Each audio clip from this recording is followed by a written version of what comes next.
My name is Sandra Dorsey. I have 3 girls and 11 grandchildren. I am an interpreter care coordinator, and I'm a nutritionist as well. I'm Gwen Shelton, mother of 2 boys, grandmother of 10 grandchildren. My name is Regina King, and I am from Baltimore. I'm a foster mother, have been for 10 years. I really want to share this with other people. Really want to share it.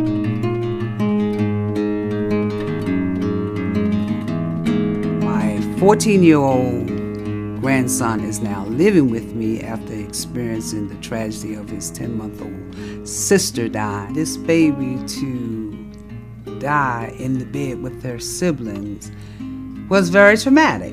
It was traumatic to everyone. It was traumatic to the siblings who woke up and the baby was not responsive. Now I know that, you know what, that baby needs to have its own crib.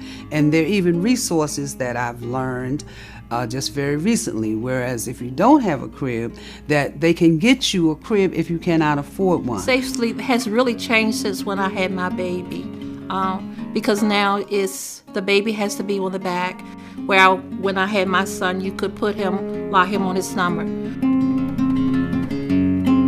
When you sleep on your stomach, your windpipe is down, and that's where gravity flows.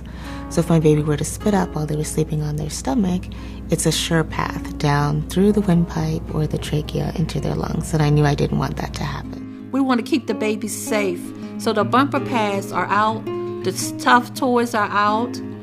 When the baby is sleeping, we do not put those in the crib. If we want the baby, when the baby's old enough to hold those things, we can play with the baby, later on the floor or where we have playtime for the baby. The baby's always in the crib. No babies in the bed. They're tiny. You could roll over, or you put the sheets on top of the child, or you could fall asleep, and when accident can happen. Don't ever put the baby on a sofa.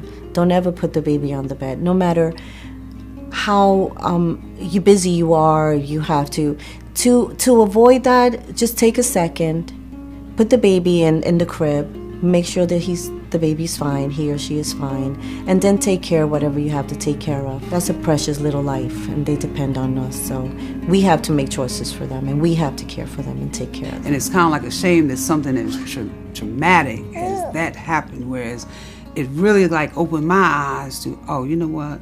This safe sleep thing is really serious. It doesn't take a long time to keep your child safe if you do the right thing. I would have never thought, as a grandmother my age, and even those caregivers my age who are raising their nieces, nephews, and grandchildren, they still don't know that, you know what, it's okay. You put the baby on its back. But it's all been a learning process for me and my family.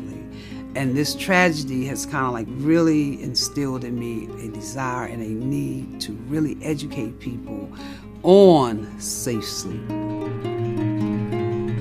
My message as a caregiver to other caregivers would be that the baby should sleep alone, back, crib, no exceptions.